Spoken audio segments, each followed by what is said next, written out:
আসসালামু আলাইকুম। আজকে আমাদের কক্সবাজারের লাস্ট ডে। তো সকালবেলা আমরা এসেছি ব্রেকফাস্ট করার জন্য সাইমনেই দোতলায়। তো আজকের ব্রেকফাস্টের মেনু একটু ডিফারেন্ট ছিল, তো আমরা আমাদের পছন্দ মতো সব ব্রেকফাস্ট নিয়ে নিলাম। আর বাচ্চাদের জন্য তো খাবার দাবার নেওয়া হয়েছে ওদের পছন্দ মতো। ব্রেকফাস্ট করে আসছি, সবাই অনেক অসুস্থ, কাশি, জ্বর, ঠান্ডা, গলা ব্যথা, সব সব সব। আসো নিয়ে আসো, আমি মন্তি অ্যারেঞ্জ করে দিই, নিয়ে আসো। সো এখন আমরা ব্রেকফাস্ট করে এসে রুমে বসে আছি, একটু পরে শপিং করতে যাব। খুবই বিধ্বস্ত, পুইরা কালা হয়ে গেছে গায়ে, জন্য ফিল্টার দিয়ে ভিডিও করি। মোটামুটি সাইমনের সকালে ফুটুস্টুক মোটামুটি নাকি সারবা। না, আজকে ব্রেকফাস্টের মেনু ভালো ছিল, স্পেশালি খাসির যে সাদা করে যেটা করছে, মানে লাইক কোরমা টাইপের, এটা মজা ছিল। এই এই নিয়ে আয়, মন্তি অ্যারেঞ্জ করে দিই। তো এখন আমরা আসলে একটু বিচে চলে যাচ্ছি ব্রেকফাস্ট করার জন্য, কারণ সকাল সকাল সমুদ্রটা একটু না দেখে গেলে কি হবে, যেহেতু আজকে রাতে আমরা ঢাকা ব্যাক করে ফেলবো, তো ভাবলাম সকাল একটু বিচটা দেখে আসি। কেমন লাগলো আজমি বাংলাদেশের ট্যুর? কক্সবাজার তো ভালো লাগলো। সরি, কক্সবাজার ট্যুর কেমন লাগছে? ভালো। কিন্তু অসুস্থ হয়ে গেছে না? আরে বার্ন হয়ে গেছি পুরো সামনের, এই দেখছো কাইলা ঝাপসা, পুরা কাইলা পৌঁছাই গেছি পুরো বারবিকিউ। তারপরে একটু পরে আমরা কোথায় যাব? একটু শপিং করতে শপিং হবে।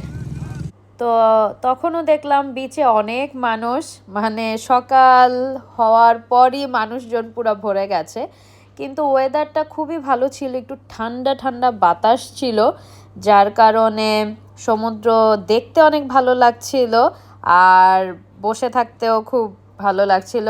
তখন হঠাৎ করে দেখলাম আজমি বসে বসে বালুর মধ্যে কি যেন লিখছে, তো বুঝে গেছি যে ও হয়তো বা আমাদের নাম লিখবে।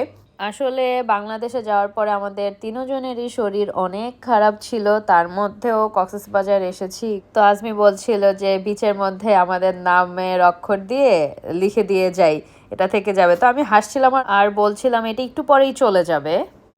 কি লিখছো? সাদাত, নাদিয়া, সিনথিয়া। তো পরে আমি বলছিলাম যে আরেকটু অন্যভাবেও লিখতে, তখন ও আবার অন্যভাবেও লিখছিল, তো দুইও জায়গায় দুইভাবে লিখে রেখে দিয়েছে ও। বাট একটু পরেই ঢেউ এসে সাথে সাথেই এই লেখাটা একদম চলে গিয়েছে। তো এইখানে ও আজমি লিখছে নাভিয়ার এন আর আমার সিনথিয়ার এস। তো আজমির এ। সকালটা খুব সুন্দরভাবেই বিচে আসলে আমাদের কাটছিল।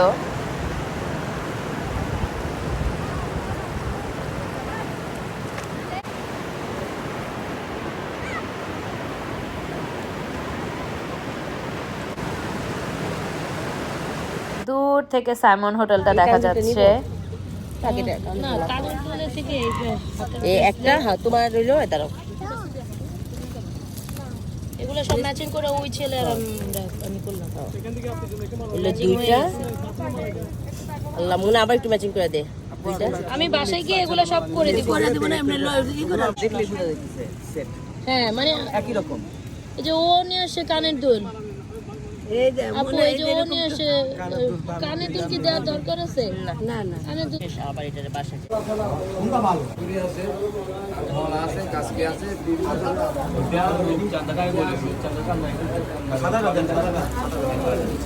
আজমি শুটকি কিনতে আসছো? পুরা বিধ্বস্ত।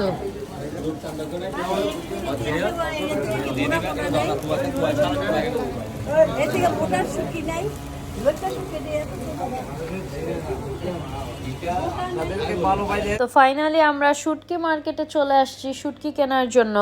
আম্মু আর আমার দুলাভাই শুটকি কেনাতে ব্যস্ত ছিল, আর আমি আজমি, আমার বোন নাভিয়া, সায়র আমরা বসে বসে দেখছিলাম যে কিভাবে এরা এত দাম দর করে শুটকি কিনছে। অনেক টাকা শুটকি কিনেছে, শুটকির দাম যে এত বেশি এই প্রথম আমি দেখলাম। তো দোকানের মালিকের ছেলেটা বলছিল যে ওনাদের দোকানের সাইনবোর্ডটা একটু ভিডিওতে দেখিয়ে দিতে, যেহেতু আমি ভিডিও করছিলাম। তো এইখানে তারা মোটামুটি প্রায় 18,000 টাকার শুটকি কিনেছে। চিন্তা করেছেন 18,000 টাকার শুটকি কিনে নিয়ে আসছে। যাই হোক, তারপরে আমরা শ্বশুরবাড়ির রেস্টুরেন্টে খেতে এসেছি। তো যাওয়ার পরে এই ধনেপাতার চাটনিটা খুবই মজা ছিল। আর আমাদের ফেভারিট, আমরা 3 দিন ভর্তা দিয়ে দুপুরবেলা ভাত খেয়েছি। ভর্তা, মাছ তো থাকবেই, আর সাথে ডাল আমাদের লাগেই। আমাদের ফ্যামিলির এইটা একদম নিয়ম, খাওয়ার সাথে ডাল থাকতেই হবে। আর আমার দুলাভাই গরুর কালো ভুনা অর্ডার করেছে। তো আরও অনেক কিছু অর্ডার করেছিল। এইভাবে কক্সবাজারের ট্যুরের ভিডিও শেষ হলো। আল্লাহ হাফেজ, আসসালামু আলাইকুম।